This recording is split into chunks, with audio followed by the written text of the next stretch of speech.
praying over your own grave. It's gotta be a new one. This is not a time for celebration.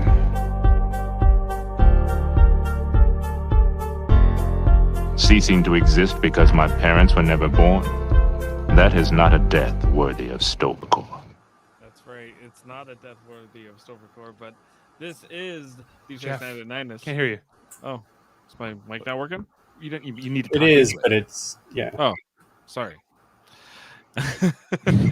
D699. Here we are again.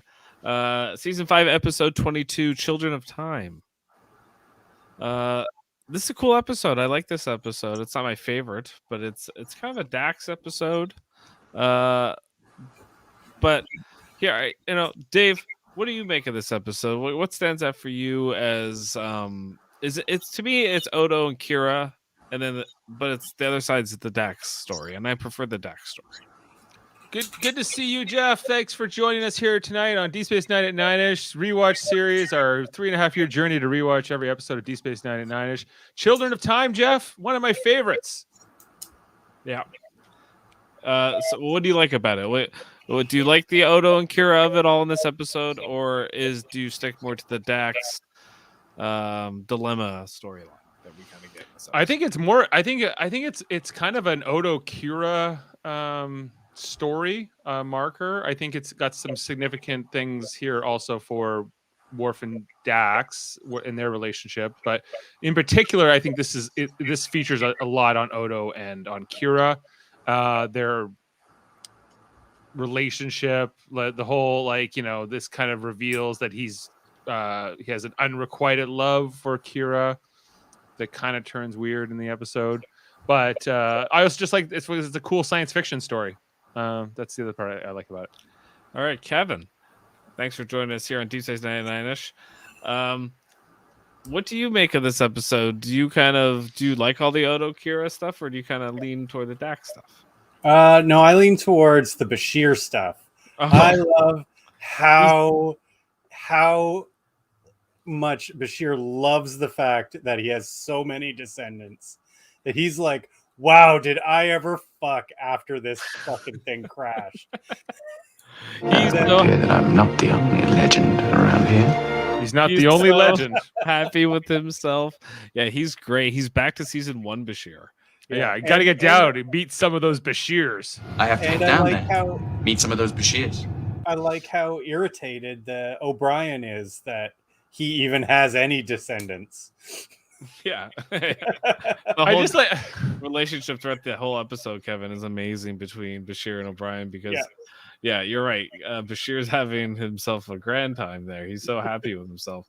And he's like, you would read a 10, Bob. What the hell is that? He's like, don't bring it up.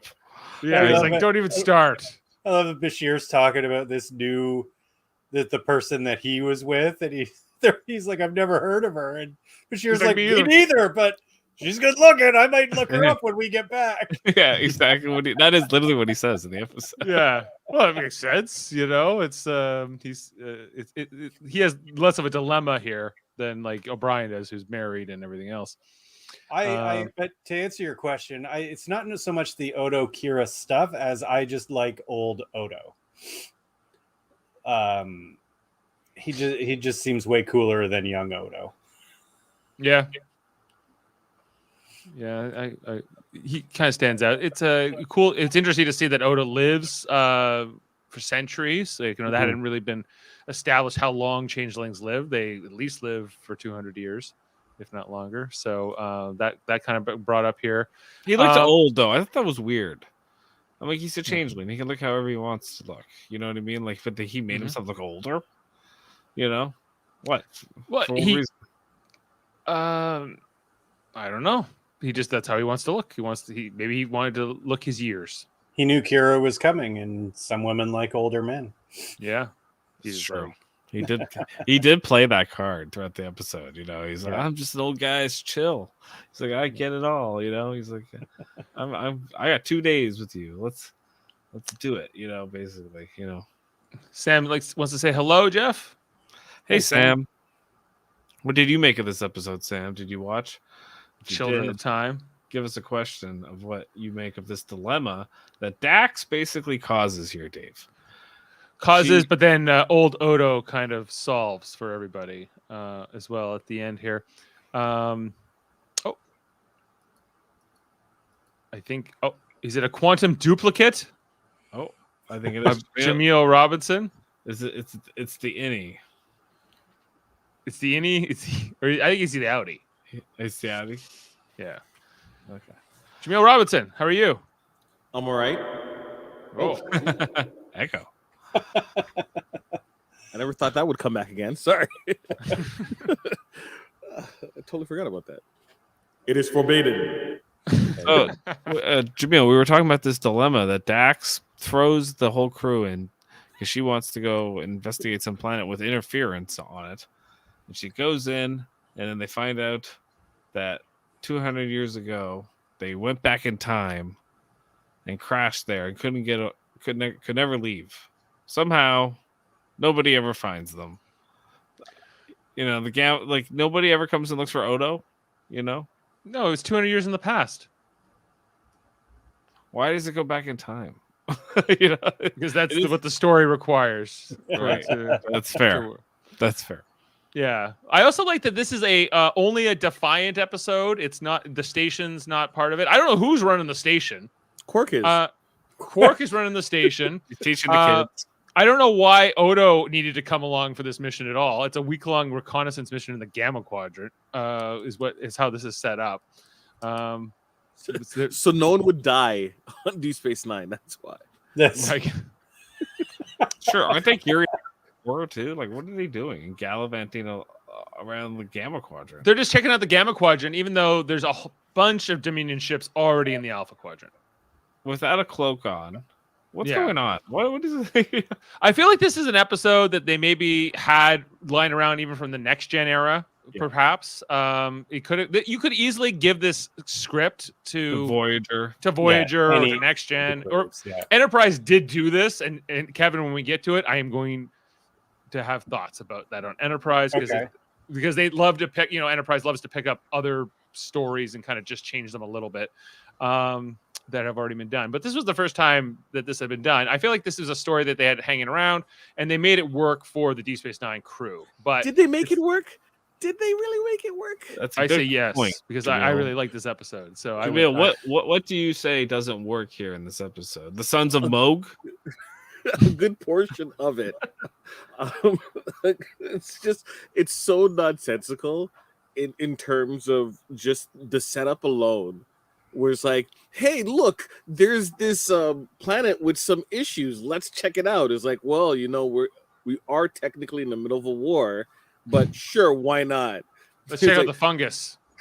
Like, doesn't Dax get a reprimand after this for saying that she got it in terms of the ship's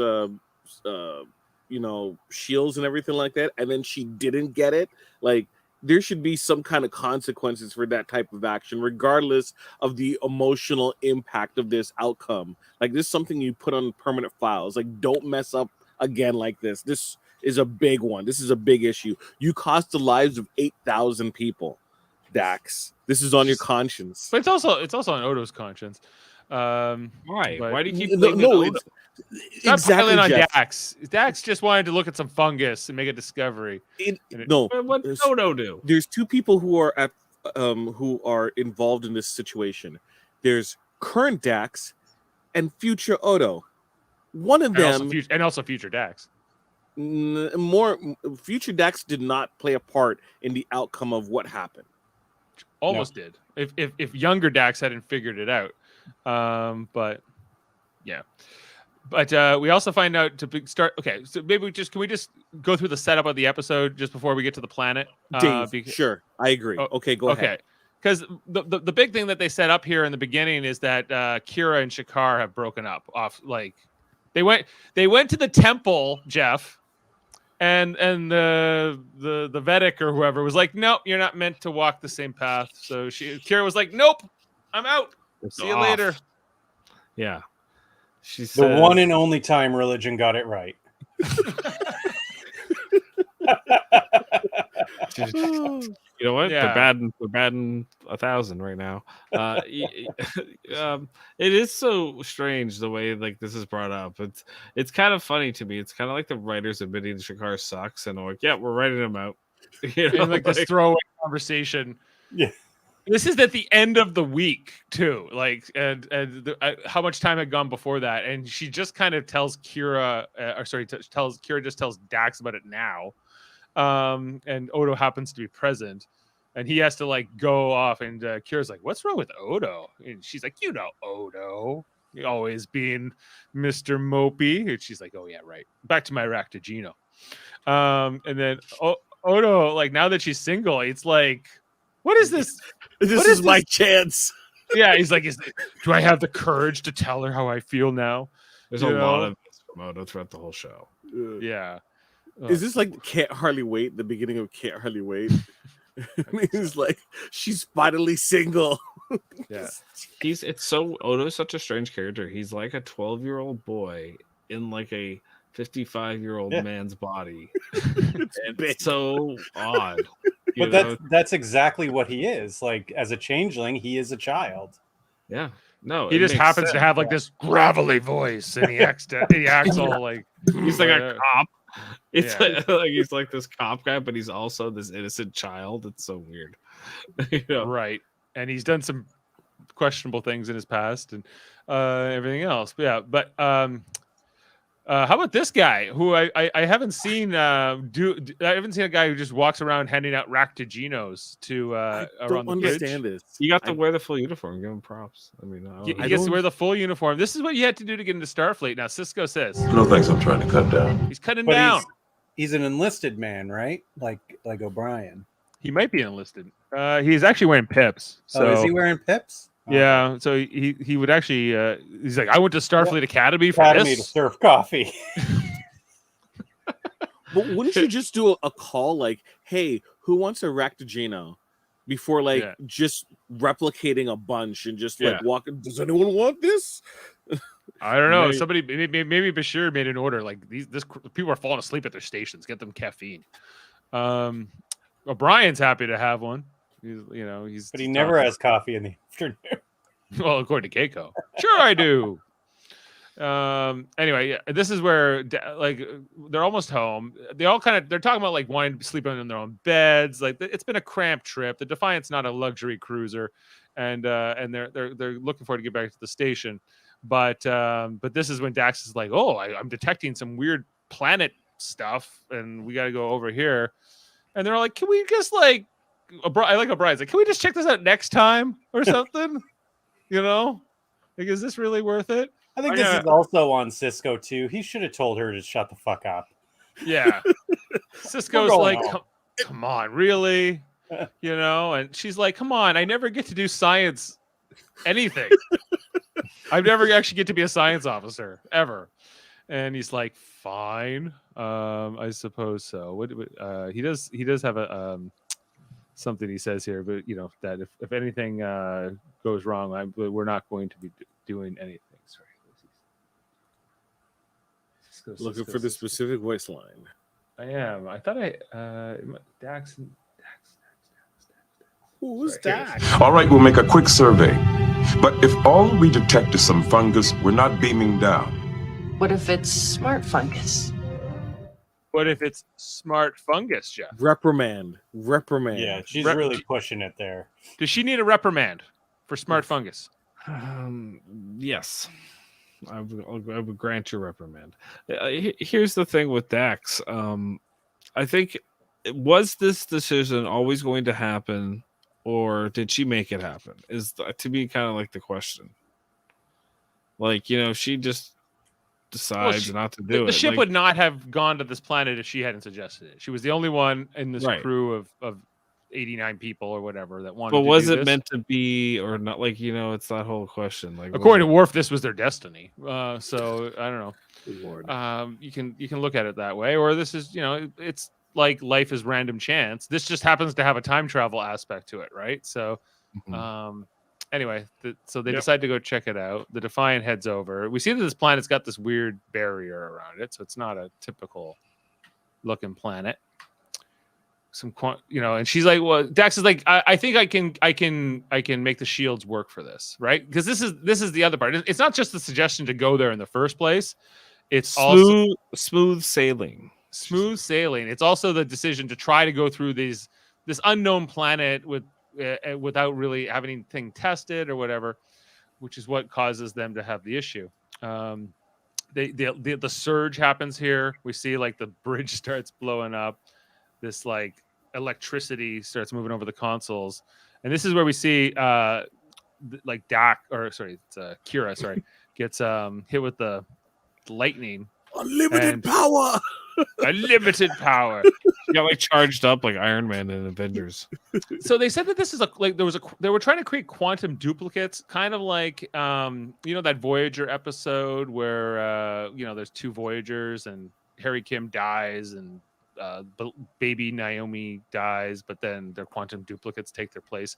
So it's kind of like the same thing a little bit here, that they were trying to kind of create two Defiants, or at least that's what Yedra and Dax was trying to sell to them based on what happened to Kira here, because for a moment there were two Kiras until they got like fused back into one. But this is what ultimately gives her like this injury that's going to kill her. So Kira's going to die unless they do something, but she doesn't know that yet. We see the planet, and he's like, "You okay?" "No sweat," she says. Brian's like, we're screwed. Everything's not working. Sam wants to know where Davin is tonight. Davin had a vet emergency.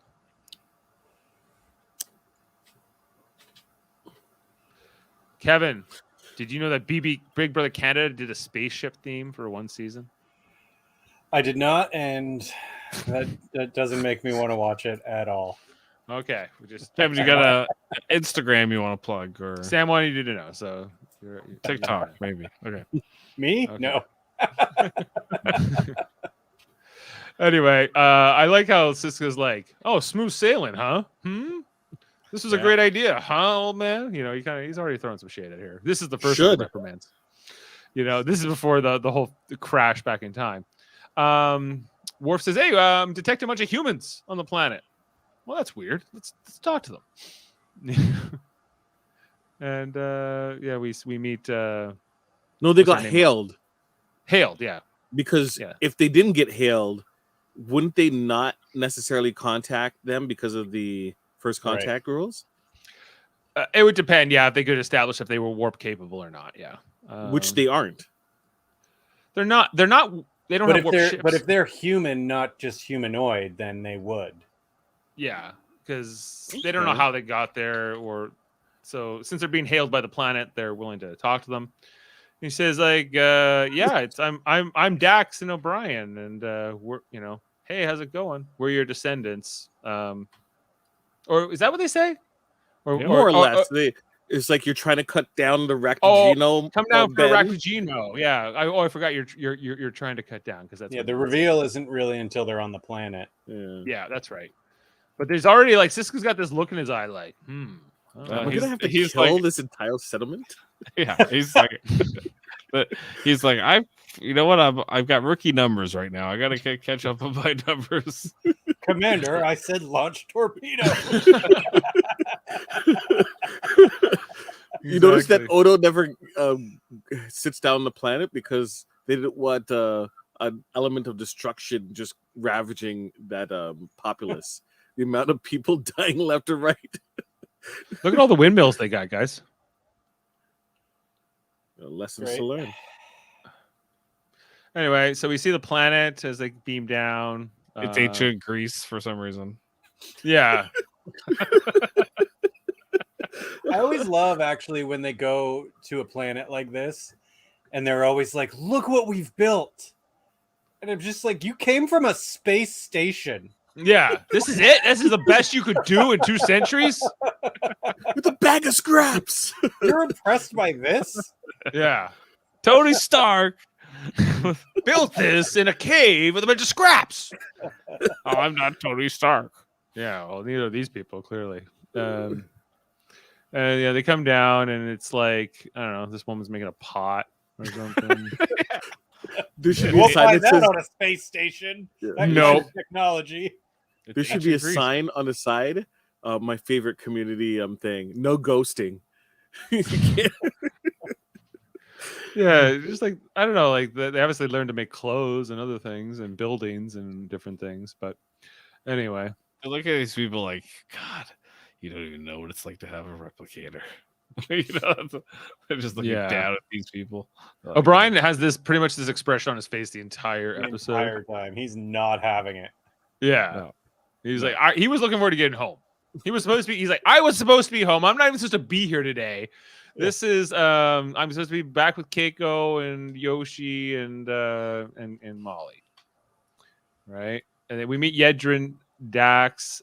She goes, "What? Dax and O'Brien? What a coincidence!" You know? Oh, it's not a coincidence, guys. This woman I know we've met before. Didn't we see her in like an Enterprise episode recently, Kevin? She looks familiar, yeah. I think she popped up somewhere else. We saw her there. Anyway. So how does this symbiote work after 200 years? Like, so it's Dax's descendant. So yeah, there's like a scan here that she's like, why don't you scan me? I have the Dax symbiote, right? And she goes, yep, that's right. How does it work? It seemed like as long as you had enough Trill DNA, it would seem like you could be passed down. Now, here's the weird thing about this whole idea that the symbiote has been like passed down from Jadzia to her through her descendants, is that, you know, obviously like you would have all the memories of your parent, you know, including them having sex with your other parent throughout time. I did not think of that, but yes, you would. Yep. Yeah, like it would just be. I don't know if I'd be comfortable with that. How could you have any type of like, you shouldn't do that conversation with your of age Trill daughter, right? Yeah. It's like, I know what you did when you were my age, Mom, so don't go there. Yeah, exactly. Like they're just, well, you would only know after they died, right? So, but then you would suddenly have all the memories of your parent and your grandparent and whatever. So your right father goes, your mom wouldn't like you to do that. It's like, I know what your mommy thought. Yeah, I was mommy. The other thing I'm confused about in this episode, Jeff, is that, okay, if Yedrin here is a descendant of Jadzia, right? Yeah. And Jadzia married Worf 200 years ago. Did she not have children with Worf? Maybe she had children with Worf first. Worf dies. She pops on Worf. Maybe, because this guy doesn't look part Klingon. No. Wouldn't it make more sense in terms of the diversity of the populace for the women to have multiple, you know? Probably. Yeah. It would make sense.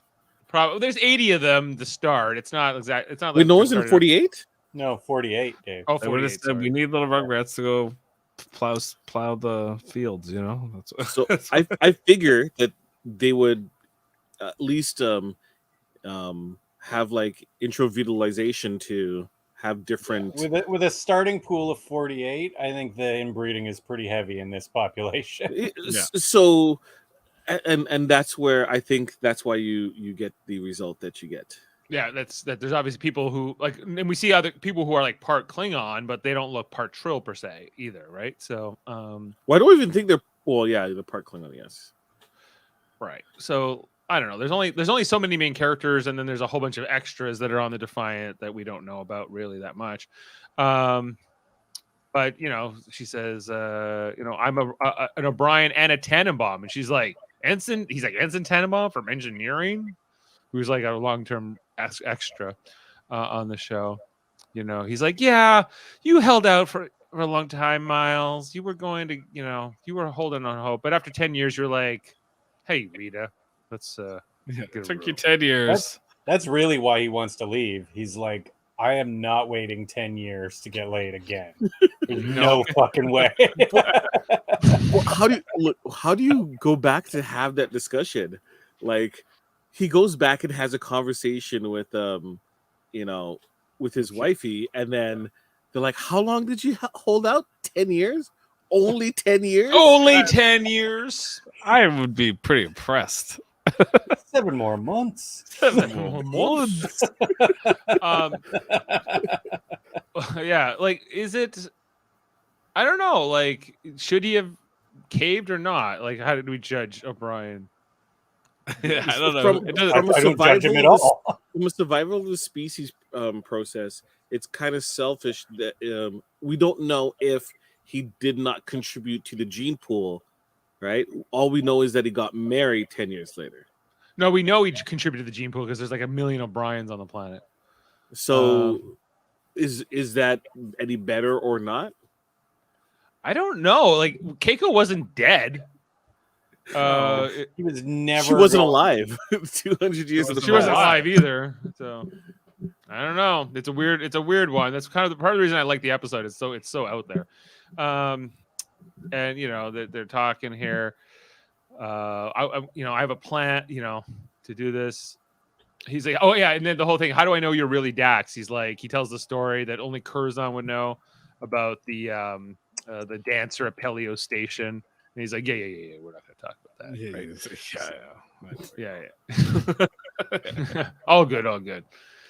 This kid, who reminds me a lot of that annoying kid in Insurrection, is following around Data all the time. Like, ugh.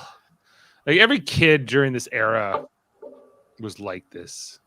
Every kid actor, like so annoying. Hi, how you doing? Are you the son of Moog? Can you like shoot lightning bolts from your eyes or whatever? Yeah, who casted that and thought this is the kid? No, only when I am angry. Yeah, I like his response. Only when I am angry. Yeah. He's like, I gotta leave the set now. I got a cereal commercial right after this. Yeah. Hey, Mikey. Hey, nice to meet you. Okay, whatever. Anyway, they had Quark only shows up in this one little part. They still managed to put Quark in the episode. This is my favorite part of the episode because who would want to be taught like math from Quark? I mean, that's great. Well, they Say you have 27 tessipates of land. You want to plant with nice, juicy yelk melons. Where carapate of land to grow in? What is the total number of melons you can plant? Let me know as soon as you have an answer. It's awesome. Like, I mean, Quark teaching me, I'll take it. You don't need Keiko. So, okay. If they knew that 200 years, I'm hung up with this logic of this episode. If they knew 200 years, did they know the exact date as to when they would have known? Yes. So, but they didn't they didn't want to stop them from coming. Correct. So that's what I mean. No matter what, Dax was going to do it. Yeah, because they want to survive, right? And if they stop them from coming, then they don't exist. But isn't there a chance that like they should have prepared like a history of their settlement and provided it? What about a temporal prime directive? What I know they had. Isn't this like changing the timeline? Yeah, I would say it is. I think they're under moral obligation not to try to undo this. There's a barrier, so it's weird. I don't know. There's some. But the barrier's supposed to get more intense in the future. I don't know. I'm with O'Brien all the way up until the end. I'm like, sorry, you guys aren't going to exist anymore. That sucks, but I'm fucking going home. I'm not going to feel a bit bad. We got a lot more show to go here, guys. We have a Dominion War to get into. There's a whole bunch of things we haven't done yet. Every time they bring it up to Cisco, he's always like, I know you guys have a right to exist, but I really want to kill y'all. Like it's pretty much what he's doing. It's hilarious. Why do they not just from an in-universe type of situation? Wouldn't if you report back to Starfleet, wouldn't you be like, I wonder if we could use this barrier planet for good? If we could crack the code, couldn't we technically make unlimited supplies? Make a duplicate? Can we figure out if we can control the temporal aspect of it or the duplication process. Yeah, Data would have whipped something up. He would have been like, "Oh, I've tapped into the allocation of this barrier," and I like how you're thinking on it, Jaemeel. Like that there's some maybe some practical applications to this quantum tech. Why not? Like they kind of just wouldn't you put like a type of a barrier, or not a barrier, but a warning to other ships that pass by and say, "Hey, don't go to this." We don't know that they didn't, but they didn't say that they did. So I think it's a poor job that they didn't mention in the script as something that they did, like a warning or something. Right. But what happens? I don't know. Okay, I'm sorry, my mind is going a million beats a second right now. What happens if like the Dominion goes into there and then somehow evolves, right? And then figures out a way to bypass the technology and the barrier. And now, the Dominion has, a 200-year advancement than the Federation. These are good questions. I don't have answers for you. But Yedrin's like, well, because they say like, well, we know that the accident is coming, so we're going to try to avoid it. Your timeline will be crushed. Here's my question about the whole thing: is that isn't that the timeline already going to be changed? Because the first loop, they weren't warned by their future selves about this, as far as we understand, right? But they don't say that, so I have to assume that, like in the original version, that these people are descended from. The Defiant got to the planet. The same things happened, but they spent the 3 days fixing the engine or whatever they had to do, and then they tried to leave, and then they crashed. They never said that when we met. Technically, it isn't a loop, because if it was a loop, then Odo would have known he was going to see Kira. Yes, right? Unless it is a loop, and because of the intensity of the barrier increases, as they mentioned at the beginning of the episode, they cannot see the settlement anymore because they diverged paths. So there was a duplicate that was created. They escaped, but there is still another loop that occurred where they weren't able to escape, went 400 years in the past. So the settlement still exists from 200 years in the past to present, but then after the present, it doesn't exist because there isn't a current situation where there's a Defiant. I'm getting temporarily messed up right now, but you know what I mean. To go with the Austin Powers explanation, it's best not to think about it. Okay, but guys, just think about this. No, I have to think about it. So it's like O'Brien, right? They said that he held out for 10 years. They were hoping he was going to be able to get back to their own time or whatever.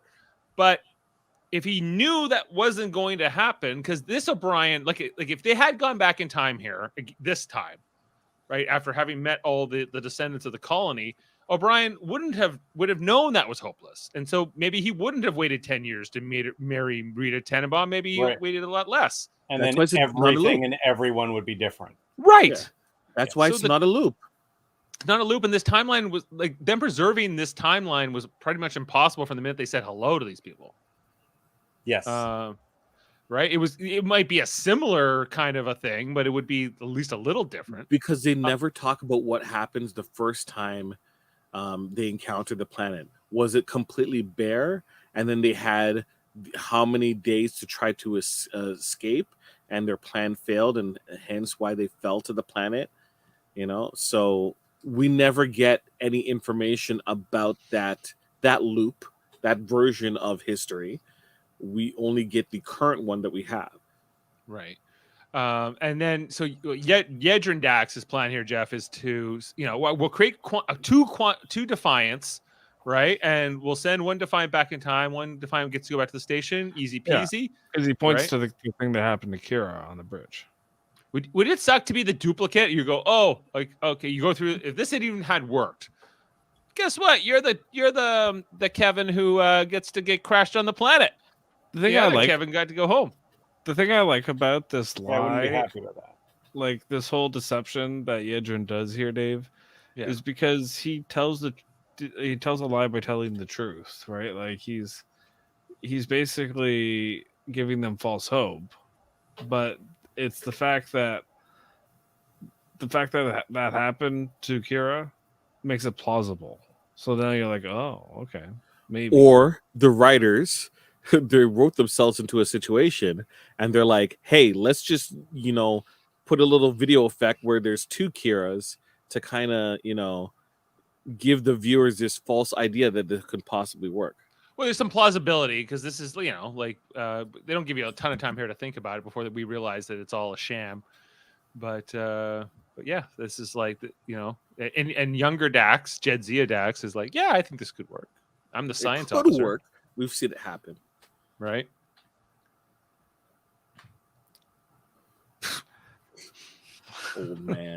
Old man. Yeah, I do like this actor who played the Yedrin Dax, Gary Frank. I thought he did a good job in this guest appearance, kind of like, carrying on the spirit of Dax here a little bit. Back on the Defiant, Jeff. We also find out that Kira's going to die if she doesn't get back to the station. That's the other thing. Sorry, quantum duplicate Kira, you're going to die. What? None of these people are duplicates. Not yet. No, but they're going to create. Nobody was ever duplicated. But that, if I'm saying, if Yedrin's plan had worked, which it wasn't going to, but if even if you want to take it on face value, like we're going to duplicate the entire ship, including Kira, and then she'll still get to die. Right? If she dies, she dies. If she dies, she dies. Anyway, so this is where Bashir says that one of my favorite lines of the episode. Where is it here? Bashir. Oh yeah, here it is. Bashir here. Apparently, the planet is crawling with Bashirs. Maybe I'll stay up here.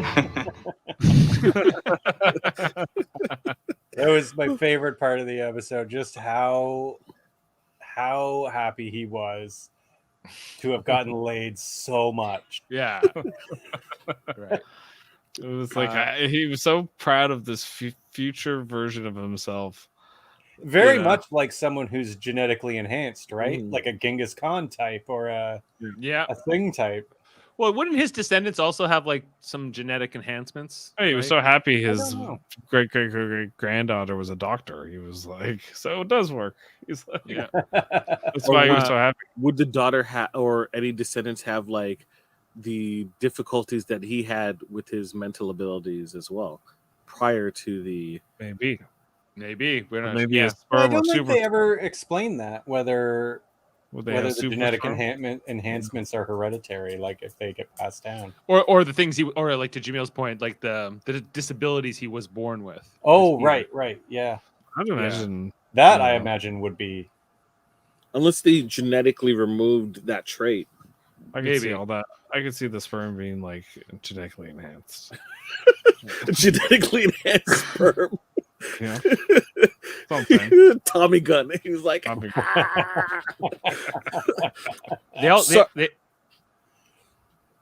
sorry, O'Brien. Your children didn't succeed as much as mine. Bullseye. They also establish in the scene that Odo can't hold his shape within this barrier. We see here Bashir putting him into a box. It's a bread maker. It's a bread maker. It is a bread maker, isn't it? I think so. Yeah, it puts him into the fancy bread maker. So he'll come out a souffle. Bashir's like, I go see those Bashirs, and I'll get you on the operating table because apparently the surgery he needs to do to save her life cannot be done here on the Defiant. It has to be on a space station.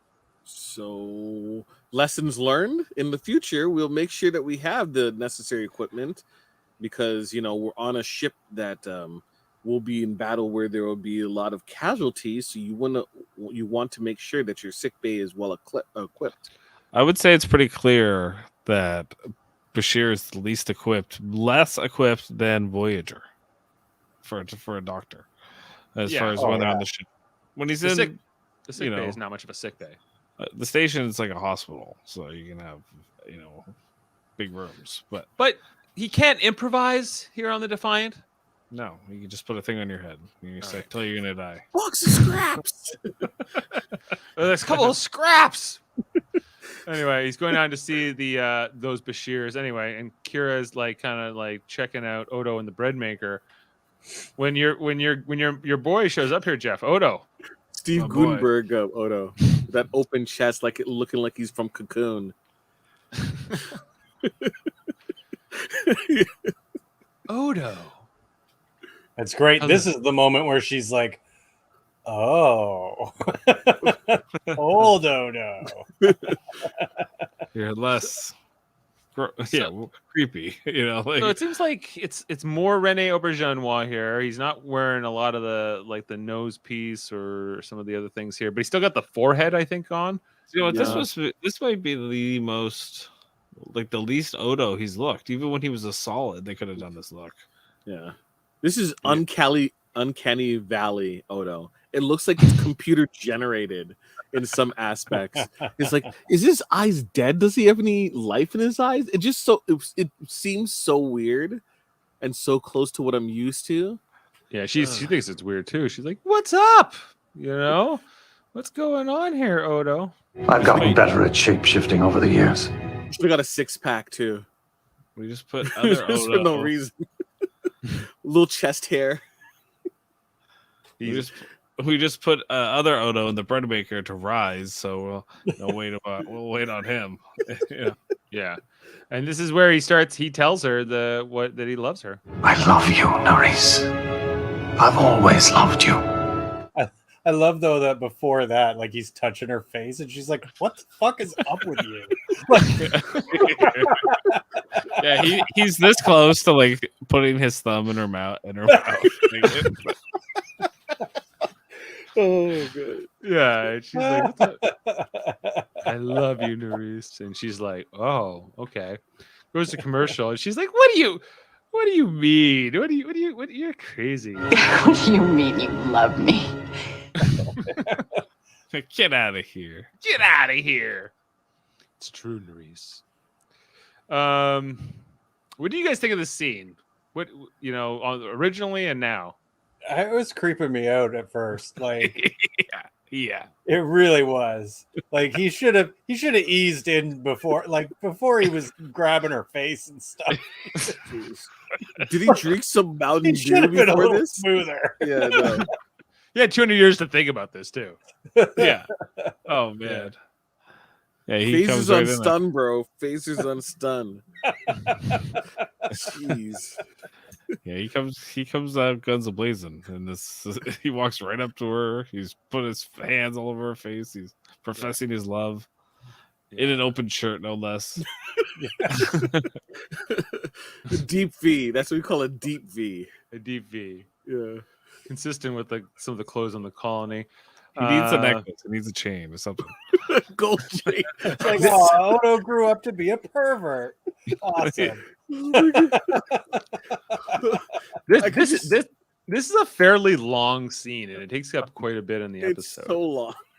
Yeah, but so there's long, a lot to so unpack. ugly. There's like all these years. Like, she's like, every time I talked about Shakar or who was the other boyfriend she had, Vedic Barai. Yeah, like he's like, yeah, I didn't enjoy it, but I wanted to be a good friend to you. I don't know. I do like their relationship later on, like in season 7 or stuff. But this was even back then, I was like, I don't know about this. Doesn't it seem kind of lazy though? Like we're gonna do the reveal, but we're gonna have someone else reveal it. But in the future, guess so. I guess it was so. kind of clever. I like that they did it this way. Actually, They're milking the whole, Odo Kira relationship from kickstarting, and they want to kind of like have episodes like this to like tell Kira, oh yeah, no, this confirms how Odo feels. Because I like after this how he has to sort of deal with her knowing. Right? Yeah. Also, her kind of the ending of this episode. Sorry, Dave, to jump ahead. Kind of puts the revelation in context of, well, this feeling cost 8,000 people their lives. Right. But I do have that speech. And Kira was like the only one that was like willing to die for those 8,000 people. Yeah. Well, and there's a couple that the scene later on where she talks about cheating fate. I think that are a couple scenes right here. Did you guys like this scene here with Cisco and the baby? You know, where he was. Did you hear that? It was almost. Everything's gonna be all right. It wasn't gonna be all right. That was. I thought he was gonna put it. I thought he was gonna put his thumb in that baby's mouth. It wasn't gonna be all right, and he's like, oh here's my God. here's a theory. Here's a theory.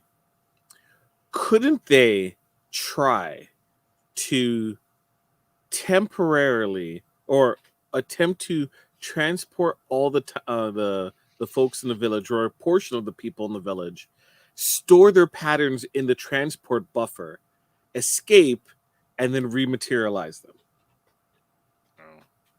It's worth a shot. Just worst case scenario, it doesn't work, and your transport buffer is empty. I'm just saying. I felt like they didn't, explore all the possibilities in this episode, and that's why I'm watching Discovery now. I'm slowly catching up, and I'm like, wait a second, why aren't we trying all things? That was way back when, so we got more space in our system, to store more people. Why not give it a go? Why isn't that an option on all Starfleet vessels that they have backup units to store, store people just in case? Yeah, it's a good question. A lot of this could have been solved if they just sent a probe. Why does no one think to send a probe? Just send a probe. Reprimand. Dax gets a reprimand. They have probes. You're right. All right, so we get this other scene here where Cisco asks Worf to check out whatever this thing is. That's the water purification unit. Oh, okay. He's checking it out, and then Bashir shows up. He's like, "Hey, I just met my great granddaughter, the doctor. She made quite a fuss over me. The Seems doctor. like a lot of greats for only 200 years. Well, I guess if you're having kids every 20-something years, it's the genetically enhanced sperm that we were talking about. Yeah, it's genetically enhanced sperm. Yeah. And then we see here the kid, this annoying kid, shows up. It says the Klingons are here, right? What? Huh? They're coming. I laughed so hard. This part, the woman made me laugh the most. Oh my gosh. Some by blood, some by choice, but we fight for honor and whatever. Who plays the Klingon guy? I wish I knew. I feel like I've seen him somewhere before. He's like, why don't you come to it? We live in the woods and we hunt things and we pretend like we're warriors, but we don't fight anybody. Worf's into this, though. I like that Worf's really into this. Oh yeah, Worf loves it. I even pulled a part here. It's giving him memories of that guy from the camp. It's very similar. Remember in Next Gen? The Romulan camp? The Romulan camp, yeah. Yeah. The kid that he teaches to hunt and stuff. Yeah. He also says that this like meeting with them, he goes like, you are my descendants, Worf says to them, and he goes, some by blood, some by choice. Our hearts are Klingon. And Worf's like, what the fuck is going on? We see that one guy's got ridges, but he looks like he's a mix of O'Brien and Worf. He does. Yes. Okay, the person's name is Brian Everett Chandler. Yeah. And has he been in Star Trek before or something? I know him from something. He was in Phil of the Future episode, The Giggle. Productions of The Lion King and Dreamgirls. Yeah, dude has not done much. Oh yeah, he's not in much. This is the only time he was in Star Trek. His character's name is Brota. I don't know if they say that. Brota. The whole part here with the kid where he's like, I'm going to grow up just to be like you guys, and I'm going to go live in the woods and only come into town when I need actually just one thing or whatever. And then, the chick Klingon, son of Moog, is like, when you're older, you'll have the chance to prove yourself. To what? He's Live in the woods? And he's like, whoopee! And it's the most ridiculously written scene. It is painful to watch. Who thought this was good? I have no idea, but it is really, really bad. I like it. It's not the kid. I like it all, except for the kid. The kid, yeah. Like I'm just like, no, come on. The makeup should have been more like original series Klingons. That would have been interesting. Yeah. Freaks Worf out. Yeah. Bashir says, "I'm not the only legend around here." It would appear that I'm not the only legend around here. He's so proud of himself. It's such a self-compliment. Here's they my could question. They could have gone the way of the Sons of Moog are at war with the rest of the settlers. The Bashirs and the Sons of Moog. We're all the teenagers. It's true. There's there's little kids and adults. Where are the teenagers? Because yeah, you never see any. Actually, you're right. It's only there's no in between. Could get a few high school classes. Yeah. We get this scene here in engineering where, at one point where she grabs her ponytail here, and Yedrin starts smiling. She says, "What is it?" And he's like, "Well, I remember when you and Worf got married. Or no, before that, you cut your hair short after the summer because it was so hot, and Worf hated it. And but you grew back in time for the wedding.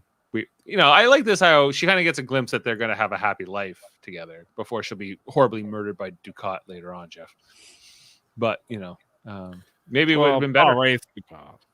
Kira would have died, but Dax would have lived. Well, that's what religion gets you. Okay, another thought. Sorry. They said that they were gathering up supplies and medical supplies to give to the planet. Yes. Right? Why didn't they replicate more equipment? Because if they set themselves up for success from now, wouldn't it be better? Yeah, or they said, how much technology survived the crash? Take steps that more technology survives the crash. Yeah. If you're gonna have to crash. But then they're like, it was gonna affect what happens, but they've already affected that by telling them, so and so is gonna Bashir's gonna marry this woman, and this person's gonna marry this person, and et cetera, et cetera. You're already kind of telling them everything, and sure. And if you already know the future, you're gonna go up to them and be like, "Well, let's get started. Let's not wait." Yeah, ideally, the people on the planet just want the Defiant crew to go through with dying basically 200 years of the past, so they can survive. Right? Couldn't they also? Let's say they know that they're going to be flown 200 years in the past. Couldn't they somehow time a probe to be released at the same time? Right? So that 200 years in the past, with the schematics of the situation, so that, let's say, it takes 200 years for it to hit a civilization, for them to, figure out a solution to, rescue them in 200 years? Maybe. I'm just this is what happens when you have an episode like this. It just too many possibilities. My mind just starts going in different directions and doesn't really pay attention to the narrative of the specific what is being presented. You see that there are solvable problems here. Where they're saying that they were unsolvable. At least attempts. It just seems that everyone is just well, we're just going to go along with this path. There's A and B, and that just seems so not Starfleet. Yeah, that's fair enough. This actually reminds me, when they all decide to crash. It reminds me of that episode where after 2 days of Jadzia being in love with this guy, she's going to stay on that planet. Oh yeah, that was a terrible episode.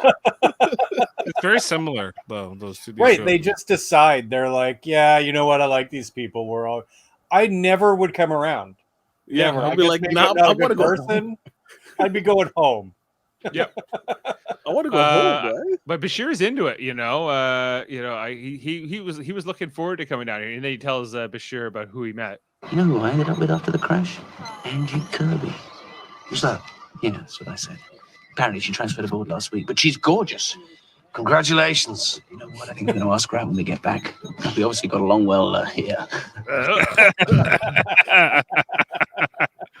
He's doing it so well. Like, he's really laying into those lines. Him and old Odo need to hang out. Like, Yeah. Yeah. I'm just saying, if they were like teenagers, 20-something-year-old, wouldn't they be hitting on Bashir like crazy? Or any of these people, these legendary people? It's like, oh, Brian's back. You think maybe there's somebody in the 8,000 people who I'm just would be- saying. maybe They would could have be- gotten into like a weird incest thing because you know what I mean. Like they could have You're brought my up questions great grandfather. He's like, what? Yeah. Yeah. This is where Bashir says, "You and Rita Tannenbaum." You know. I don't want to hear about it, Julian. You waited. I For have a the wife and kids back home. All right. I won't bring it up. You know, why are these kids obsessed with O'Brien? I don't know. I don't know. There's not great direction throughout this episode. Doesn't make much sense. What are they smiling at here? So like he's They upset. think he's cute. Oh, Brian must suffer. Let's laugh. Yeah, they're Isn't it a enjoying whole- his suffering. A whole generation of sufferers. They just appreciate it. It's like art. I don't get it. All right, he doesn't get it either. He just has this look like, "Oh my god, this sucks." That's the look. That's what you appreciate. Yeah. I do like some of these. Like, it was just a nice place they went to here to film some of these scenes. It's clearly California. But they go to Kira's grave here, Jeff. And praying at your own grave. That's got to be a new one. She says here. Wouldn't you want Praying over your own grave. It's gotta be a new one. Wouldn't you dance over it too? I danced on my own grave. Strange that he's like, there's so many things to see on the planet, and he just brings her to her own grave. Yeah. Morbid. He is a little creepy. Like, you know, he's kind of like, you know, the ghost of Christmas past, you know, a little bit. And it's, he's all knowing. He's had all this time to think about everything. So that's a hard just like, oh, hey, what's up? He says that if the prophets were listening. If the prophets were listening, they're probably very confused. Yeah. And then she's got reservations about this. She believes in one destiny, Jeff. It's just that I've always believed that we're all given one destiny, one path. And now we're using technology to get around that. I think what this episode kind of shows you is that there are always multiple possibilities and universes throughout Star Trek. That's why like they kind of use this example of the bubble in this episode, but I think they mean it in general for any Star Trek show, because there's so many times like they're stuck in time or time vortexes or Q or whatever's going on that, you know, they're not really existing in the now, you know? Right. So there's all sorts of different universe throughout Star Trek, and I think this episode does it very well. They're holding hands. Yep, she's wearing that bad uniform, Dave. It's not as bad as the other one. Not as bad as the one with the big shoulder things. Right. But it's Bajoran. Yeah. Anyway, Cisco, they have baseball gloves. Kids back. Let's play catch. No teenagers still. This is when Dax informs them, hey, I did the calculations. Yeah, we're not going to have a duplicate. If you were a teenager, wouldn't you try to take over the Defiant and fly out of there?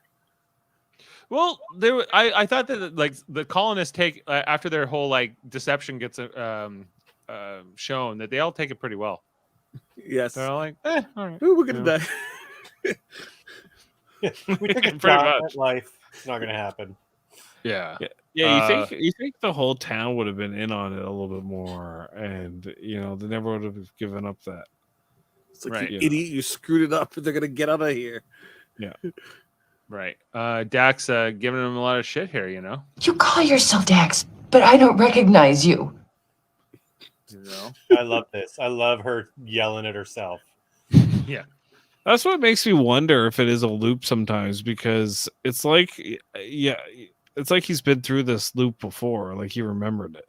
You know, like that's how I kind of took his performance sometimes. I'm like, well, he remembers the guilt of the original crash, Right. but I don't like you know.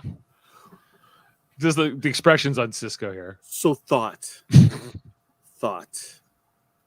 Yeah. What if the episode went where you get a similar part of the ending where they leave or they attempt to leave and they get flown back into the past, and it seems like everything is happening like it did before. They explain why, or they explain that people did remember what happened, and then it fast forwards to the current time, and we see like the starting of the episode where they get in contact, and it looks like the loop's happening again, but in this case, instead of seeing the Defiant loop back in time, we see the Defiant escape, giving more thought to the idea that there was indeed. I don't even know what you're saying. What are you saying? I'm just trying to explain the idea of a duplicate. The duplicate Defiant did actually occur, but we just don't see the result because they can't see past the barrier because they're not in the loop itself. They're outside of the loop. So that's preventing any kind of time changes within inside. You mean It aligns with the theory that it is a loop. Because the loop only works if they can't see what happened after, right? And they were aware of what happened before when they crashed. Yeah, I've always taken this episode, and I watched it again today, that this is like the second version. This is not the original. Like the Cisco, the crew we know, the Cisco, they would not have been the original. They're like the second time coming around here. It's kind of like Back to the Future and Back to the Future Part 2, where Marty is going above like the stage, and he's like whatever fighting Biff and everything else. But in the original movie, when you watch that scene in the concert, you don't see like the second Marty going above because it hadn't happened yet. That part, does that make sense? Kind of. A lot less than what I was I was saying, which totally made sense. Yeah. I did love some of the parts here, like where he says to Cisco, you don't like is one life too much to ask? You think I couldn't say care. The needs of the many outweigh the needs of the few. You think I don't care? Oh, come on, you know me better than that.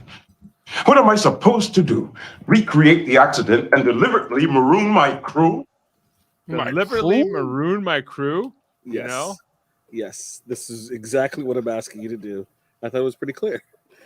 What I was asking. That was a good Cisco speech, this whole scene. Right. I'm not going to stand here and argue philosophy with you. I'm not going to see. There's a lot of things he won't do. I also like how he says, and then he says, well, one life for 8,000. Who are you to decide who lives or dies? Who are you to make that call? I'm the captain.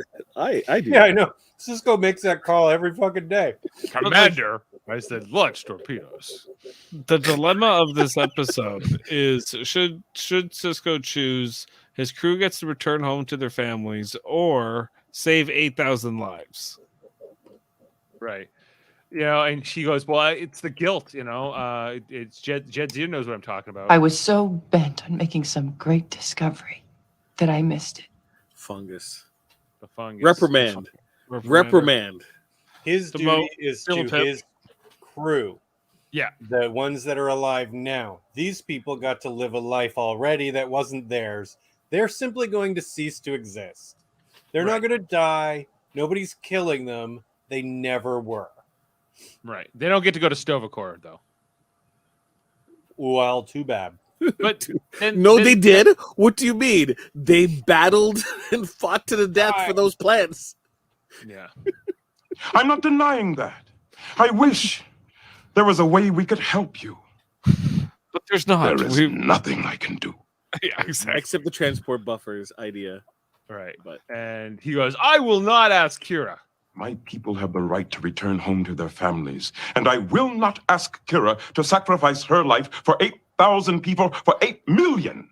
No one has the right to ask that. But he would, because he's the captain. But there is nothing I can do. Nothing I can do. Nothing I can. And he just walks out. And then she gives him a sad look. Dax to Dax. Swap the symbiote. Yeah. Or take preserve the symbiote. It will cease to exist. Unless you If, put it in like some if kind they of temporal... escape, oh, if they escape outside, who knows? Like, if they left the barrier, and therefore the loop didn't occur, shouldn't they forget it because it never occurred? Well, maybe. So there's a possibility that the symbiote might still exist outside of the bubble. No, because the bubble. I don't know. Jaemeel, I don't have all the answers for how the temporal mechanics works. Okay, the possibilities. There was things they could try, I think, is the point. Yeah, Jameel's like, there's not enough science solving here. Problem solving. I just hate episodes like this, which leaves it so open to the possibility, and the fact that none of them really try is frustrating. Yeah. It's only got 40 minutes. It's frustrating to me how quickly they're like, well, this is our fate, I guess. We're just going to... The dinner is over. Crap on this planet instead of going back to our space station. The dinner is over. And there's not going to be a feast tonight, though, for Worf. This is not a time for celebration. It is a great honor to know that my legacy has thrived. I would have liked him to just slaughter them right there. Like, just... He did it for his brother. He was good at... He wanted somebody to do it for him. Like... It turned into, like, Walking Dead Negan, and he's just slitting throats and... you know. Then does his Klingon scream. Yeah. Apparently there are other Klingons, too. He just goes on this fucking rampage. Well, he says, "Kill me, Worf." They all hold out their little daggers here. Ceasing to exist because my parents were never born. That is not a death worthy of Stobical. And then they all escape, and he's like, "Hey, I didn't murder anybody. They never fucking existed." But he remembers doing it. So of course he would remember doing it. I mean, he'd have to write the song. Yeah, deeds worthy of song, of the glorious slaughter. Yeah, the glorious slaughter of the people who never existed. The slaughter of the sons of Moog. Yeah, that are related to it. Yeah, he says he'll do it. If you want, I'll come back in the morning. I'll do what you want. Yeah, but he doesn't. I need to prepare for genocide. Yeah, genocide something you sleep on. We have the scene here where Kira goes back to her grave. It says we can't do it, like, you know, and Odo's like, you got to do it, like, you got to go back to Deep Space Nine. It's about you. The plan's not gonna work. And then we go with the Defiant, and I always love how they don't have a meeting room on the Defiant. It's just the mess hall. I always love that part of the set too. And O'Brien was just what? What? Have you lost your mind? Damn idiots. You damn fools! Send me back then. Bashir says, I can't help you, man. There's nothing I can do for you here. I would love to just stay here. I'm too busy fucking. Yeah. Sisko just like sits there and listens. He doesn't say much through the scene. I think he has such contempt for Bashir. He's just looking at him. I think it's like you. He's like, you were the worst doctor I ever could have got. Just so you know, like, you can't save her life here on the Defiant, really. He's like, well, if you hadn't designed the Defiant with such a shitty sick bay, maybe I could. He's too focused on creating life. Yeah. You know, and Worf's like, well, we have to kind of try here. You know, all these people die. I don't know those people. And then he throws some shade at Kira here. I don't believe in your prophets. I don't believe. Yeah, the prophets. Which is like fair. I'm sorry. Like, I don't believe the same thing you believe, and you're just justifying this by like, well, this is what they want. It's like, I don't know what they want. I know what I want. Worf says, "I'm willing to stay." Sorry. I identify with O'Brien here so much. I would be in the middle of that circle going, "Are you all fucking mental? Like, we're leaving, right? Like, we're leaving, right? We have to go." And Worf's like, "I'm going to stay." I'm willing to remain here.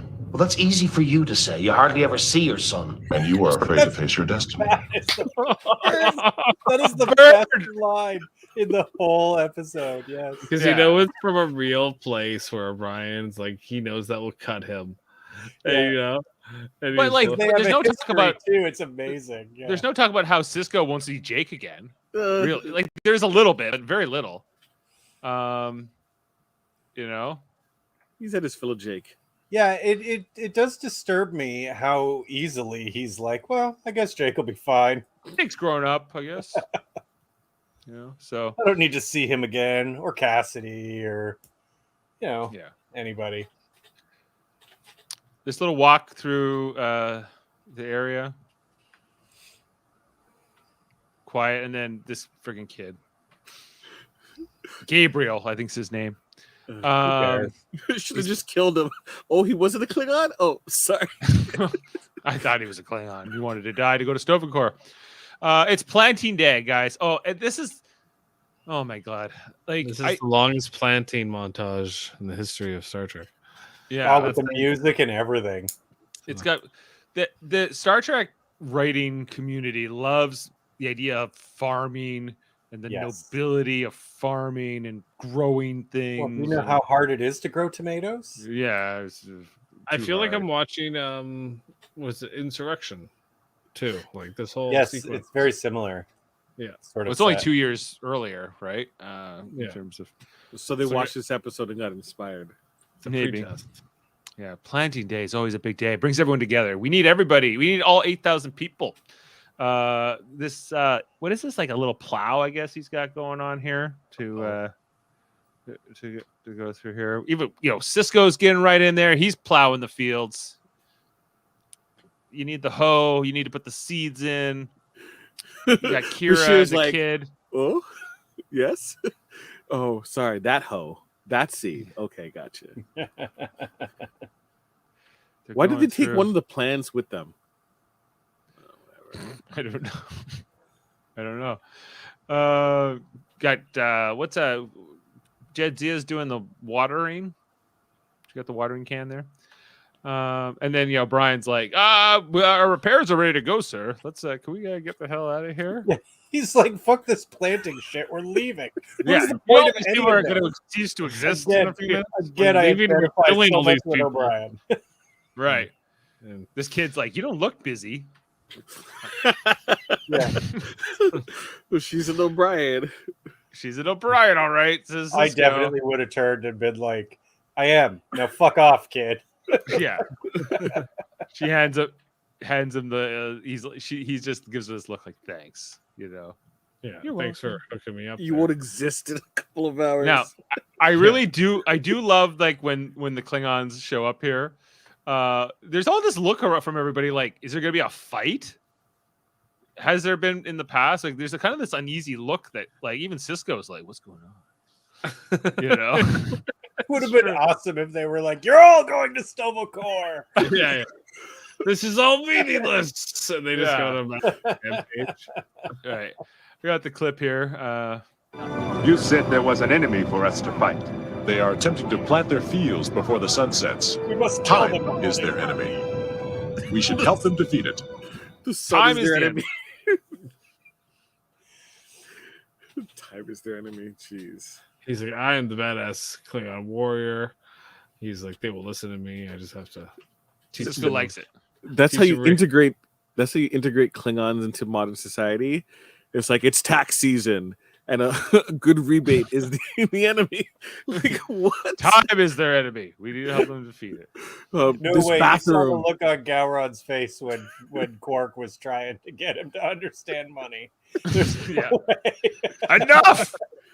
You can kill this pathetic little man. You have no honor. Here's the bathroom. Dirt is your enemy. O'Brien here kind of gets he has a change of heart though, guys. He's like, we can't do it. We can't let these people die. If they die, they die. those kids over there, they won't get to play kickball. Why aren't they helping? It's garbage. Yeah, he's like, I think Cisco's going, why am I doing all the work here? Don't they live here? Yeah. Anyway, they're all coming back from a tired day, working in the fields. But they've decided they're going to go through with it. Cisco, shouldn't the entire crew have to vote? I don't know. It seems weird, or does it just come down to Cisco? Cisco's like, yeah. I feel like if one person wants to go home, you all go home. Yeah. So how could you say these things? Right. How can you say these things? So he's like, yeah, well, if you put, Yedrin says to Jedzia, if you put this into the autopilot, you'll crash exactly where you should. Miranda O'Brien. Double check it just in case. Yeah. Thank you. Well, some nice moments I thought here. There's the kind of this goodbye here between Creepy Odo and Kira. He's like, you can't do this, and she's like, well, I have to. And the kiss is weird. The kiss is awkward, right? For the record. Yes. Yeah, it's uncomfortable. Why doesn't he stay on the ship? Well, he'll cease to exist once the timeline. We don't know that. Actually, what would if he did go back in time? But if this worked and they went back in time, there could be two Odos. Or he could link with himself and become Super Odo. There you go. Super Shredder. He's young but confident. Yeah, there you go. They don't see this coming here from Odo. That Odo's going to be the one to undo this. Does anyone else? I saw even the original viewing, 1997. I think I saw this coming. That Odo was going. No. Because no one interacts with old Odo except for Kira, at all, as far as we can tell. Right. Yeah. He doesn't care about anyone else. He says, screw them. No, he doesn't say hello to anybody else. It's just anyway. They're going through with it. They're all ready to go with the plan. Let's throw the autopilot in. Bye, Kira. You're gonna die. Oh yeah, and Kira, you're gonna die in 2 weeks, or whatever. But Cisco's like, we gotta do it. We gotta save this planet. So planting day was big. I gotta get back to planting day. They go through. He just has this look here, Steely resolve. They're going at it. Here it comes, and then all of a sudden something's up. Oh, we're veering off course. She's like, I'm gonna get to have so much sex. Yeah, it's really great. And just like that, it's over. They're out of the barrier. They scan the. Oh yeah, O'Brien says it wasn't me. I wasn't the one who did it. Everyone looks at him like they think he's the obvious suspect. They scan the colony and it's all gone. All they're poof. Like it never happened. Supposedly. And Cisco thinks it's Yedrin. That's his theory here. He's like somebody who used to be part of the crew who's probably responsible. I think Yedrin couldn't let us go through with it. He Jedzia doesn't. She doesn't say one way or the other whether she agrees. I guess she kind of says she kind of does because she says, well, maybe Dax did change their mind in the future. This other version. She's like, well, they're all gone, and Cisco says they existed as long as we remember them. Yeah, no thanks to you. They always will. They'll always didn't even try.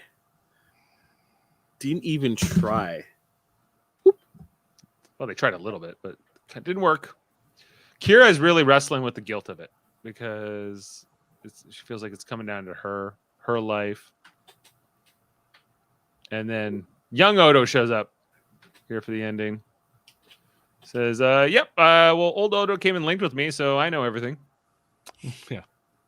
She's like, yeah, okay, cool. Didn't learn any of the techniques for his face, though. No, he didn't teach me anything about the face. Didn't teach me how to do the face. Or the big open V shirt. Yeah, he did show me how to make a big V-neck shirt. So not gonna work. Anyway, so she's like, okay, whatever. And then it's almost like an afterthought for him here, right? Where he's like, well, we have to get over this awkwardness of our relationship now. And then he's like, oh yeah, by the way, it was me. It was old me who did it. It was me. You know? And she's just like, what? What? The revelation here. Don't you put that evil on me, Ricky Bobby. Yeah. 8,000 people. He did it for you, Nerys. He loved you. That makes it right. Truthfully, it was no people. Does that make it right? He thought so. See, that's the thing. That's where Kira and Odo fundamentally, philosophically don't agree with each other. Yeah. No. On certain things. Are they meant to walk the path of the prophets together? I would say no. Anyway, and that's the end. It took us an hour and 20 to sum up these 40 minutes, but because someone kept having theories, is what you're saying, right? I'm not pointing fingers. No, good episodes make good conversation. That's what our episode of Enterprise last night, we were done in like 38 minutes. That's what Enterprise inspires in people. Yeah. It was really bad. It was bad. We all like it averaged a 3 out of 10. It was duplicate Jaemeel says. Okay, Jeff, fun facts. I got some for you. Okay, so this episode aired the same day Armin Shimmerman's first appearance was on Buffy the Vampire Slayer, where he would continue as a recurring character for the next 2 seasons. Shimmerman has said that on at least 3 occasions he worked on both shows on the same day, getting into makeup chair before dawn to shoot his scenes for DS9 in the morning, then getting out of the makeup in early afternoon and driving an hour across town to shoot scenes for Buffy late into the crazy. Ready for the next problem? Thank you, Clark. The planting scenes were filmed at Amundsen Ranch near Ventura, California, but on the day of the shoot, there were gale force winds and equipment trucks had to be used as wind blocks. It was so cold that the crew were all wearing snow jackets, but the actors had to wear shirt sleeves because it was supposed to be a beautiful day between takes. The actors had to be sprayed down to make it look like they were sweating. So it's really cold there. Yeah. And so Nana, who's like not even getting to wear her jacket there. No. Oh, that's rough. Okay. The stasis chamber into which Dr. Bashir places the present-day Odo in his liquid state for safekeeping is a bread maker with LEDs. It's a bread maker. It is such a bread maker.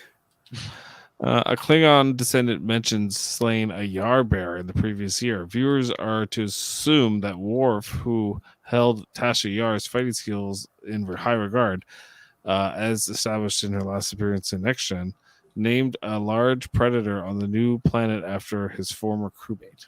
Oh yeah, because none of the species on the planet would have names, so they would get to name all the species. Yeah, so Yarbear. I never thought about that. It's like a bear. It's a bear. It's a 3 meter tall bear. It's pretty big. Yarbear. Yar, you mateys. It's either after Tasha Yar or it's a bear that steals your stuff. Yeah. I was known to do that. Yedrin Dax's tendency to speak with his hands behind his back recalls the episode Facets, which reveals that the habit was inherited from Layla, a previous host. Yeah, I think that like they do a good job with like the directing. I think that the Yedrin Dax guy is pretty good at carrying the spirit of Dax in this episode. You know, as you mentioned earlier, Dave, this is the 4th and final DS9 episode not to feature any scenes on the station. Yeah. Who was running the station? Other than Quark, who could have run amok, I guess, you know. Amok. He couldn't because he was too busy being on Buffy the Vampire Slayer, and Odo knew it, so it wasn't much of a worry for him. The Enterprise episode, Enterprise E Squared, bears a strong resemblance to this one. So yes. Yeah, but this came first, and this is the problem with Enterprise is they kept like the one we watched last night where they're recycling basically the a couple episodes. The one where it was like Geordi and Rolaren where they couldn't be seen by anybody because of the transporter thing, but it was also a little bit like the Dr. Crusher one, the static warp bubble, and it was also a little bit like something else. And then it was all a dream and it didn't matter. It sucked, Jiff, and we hated it. Okay. To convince Sisko that he is who he claims to be, Yedrin mentions a particular dancer that both Ben and Curzon Dax met on Pelios Station. The short story, quote, "The music between the notes" from the Live of Dax compilation tells the full story of Sisko, Dax, and the dancer. So you can go read up on that if you want. Yeah. What do you think happened with that dancer? Something pretty risque. Okay.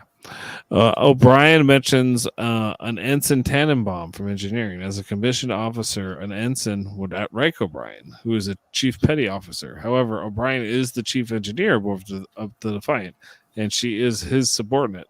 Such a seemingly odd situation has occurred before in Star Trek. Apparently, it's acceptable in Starfleet, though odd and uncomfortable, as characters have remarked, for rank to be the disparate from department hierarchy, as there have been chiefs of departments who have had their underlings outrank them. Yeah, it is weird that he's a chief. And yeah, has ensigns working under him. Do you guys want to see Rita Tannenbaum?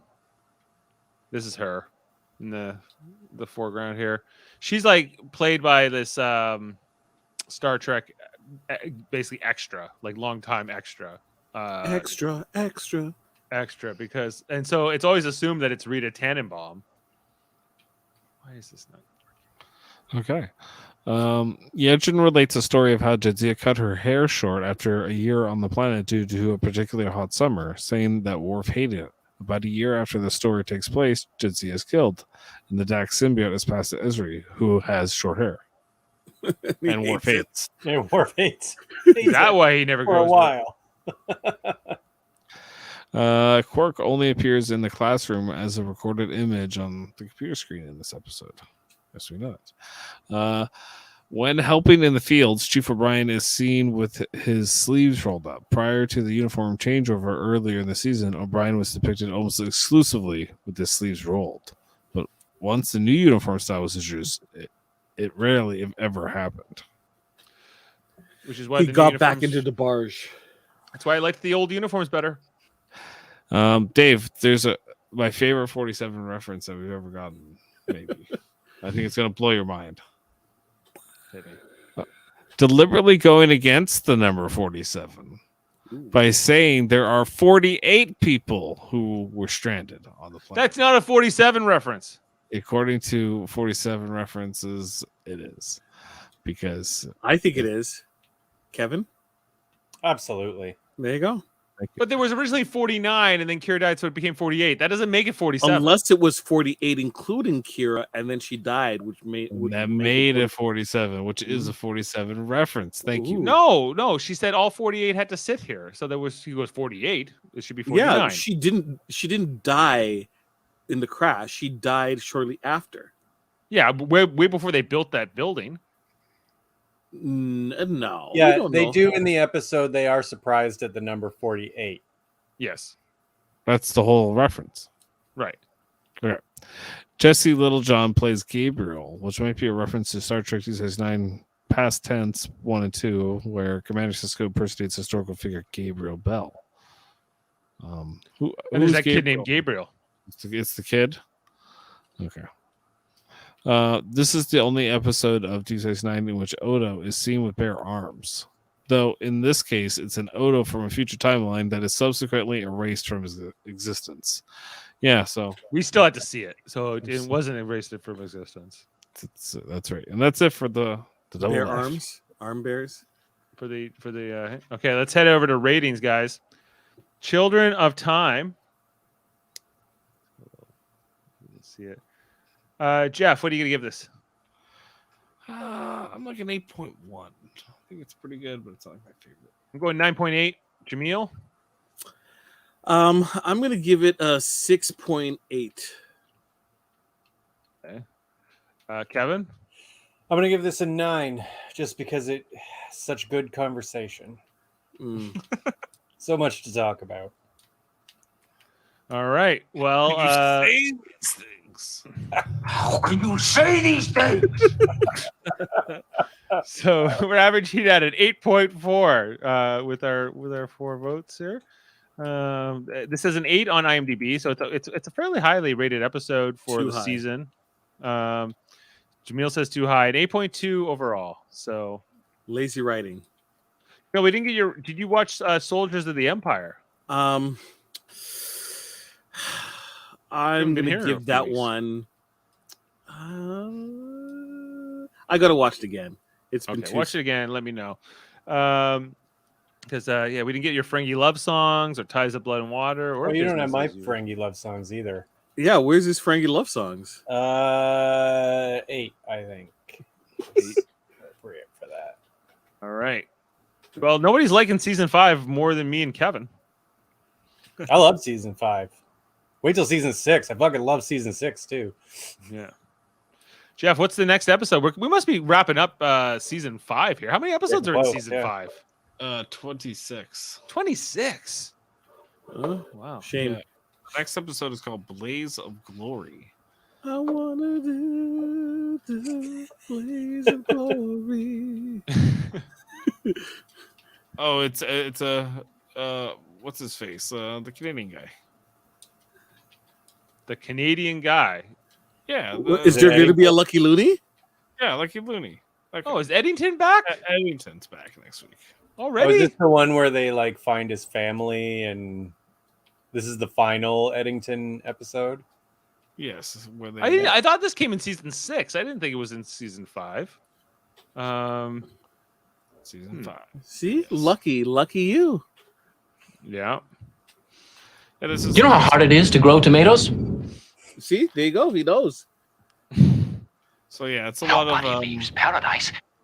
it's a lot of Cisco being angry throughout the whole episode. So Though you did put too much tarragon in the stuffing. Well, he did betray the uniform. Betrayed your uniform. Did not assist Cisco for that. Betrayed. You betrayed your uniform! Yes, he did. Okay, well, I think that's it. Commander, I said launch torpedoes. Launch those torpedoes. But that like, if we hadn't taken that break in our podcasts, I feel like the Eddington story would be coming back too soon because he was captured in For the Uniform, which is episode 13. And so tomorrow is episode, or the next week will be episode 23. So it's only been 10 episodes. And I always felt like Eddington was gone for a longer period than that. There could have been a hiatus on the episodes. Did you check to see if there was a hiatus on the show? Well, there's always some hiatus, yeah. Like when they came back from, like, I think with Ties of Blood and Water, that was like there had been an offer about 2 months at that point in the air dates. So yeah, it's all true. Okay, well, we'll be back to talk about Eddington. You know, I think he goes down. He goes down in a blaze of glory. He wants to go down the blaze of glory. My Lucky Looney. Lucky Looney. It's Lucky Looney. Yeah. Okay, so anything left to plug? We're good. Sign off. Yeah, just Enterprise on Mondays, and check out Star Trek Radio Theater. We just put up the edited version of the episode we did called Death Wish, which was from Voyager's second season. It was a Q featured episode. You gotta listen. Check that out. Then you got the Big Brother stuff, you know. So we got Big Brother stuff. Yeah, you're on that too. I am. Tell them about it. That's great. Yeah, we talk about Big Brother. It's a crazy season this season. If you really like Kevin, I know you're a huge fan of Big Brother. Oh, enormous! You're hashtagging it. You're Insta in it. You're taking the pictures all the time. Totally great. All the time. You know, so it's great. You watch. It's very interesting this season. I love the the alliances. There's like a cool Leftovers alliance. It's kind of dominating right now. So check that out. Oh, wait till we see the episode coming up. It's going to be fun. Mm-hmm. Sundays, Wednesdays, and Thursdays covering Big Brother 24, guys, right now. You can also check out our coverage of Big Brother Canada 10 or Survivor Season 42 all this year on Super Mario Brothers Podcasting. Plus, we have our other channel, Trivial Debates, our monthly show. We are movies, TV, sports, and more. Jody just hosted the most recent edition on July 24th. We do have one coming up for August 21st. I know that Chris Murphy set to host that one with Jody and Adam Woodward competing. Third contestant to be determined. And you should check out our friends' podcast as well. Like Davin Skellhorn, he's got Locutors of Trek, and he's got X-Men, the animated series, rewatch series, X-rated. I was supposed to be on that tonight, but he had a vet emergency, so I guess I'll be on next week to talk about the Phoenix Saga, Part 3. I didn't know there was 5 parts in that Phoenix Saga. Oh, there is. Yeah. I thought I was like, oh, I'm doing Part 3. I must be coming in for the end. No, I'm coming right in for the middle. But the episode we watched was The Cry of the Banshee or something like that. It's the one with the Banshee. So I was really looking forward to do an Irish accent with Davin. But Banshee, the leader of Generation X, one of the better X-Men sub-teams. It's okay, Moira. Anyway, it's fantastic. I know. Let's talk about fighting games, Jeff. Do you know about that one? Sam Jerka, I know about. Sam Jerka, he's got it. They talk about fighting games sometimes. And Paranoia. Paranoia and Super Smash Bros. Seth. I think it's no comments. It's just Super Smash Bro.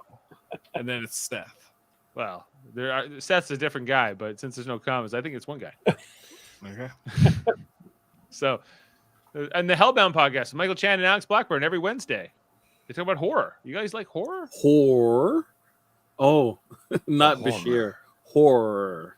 Yeah, I gotta get down. The planet is crawling with. Apparently, the planet is crawling with Bashirs. Maybe I'll stay up here. Does sound like a horror. Horror.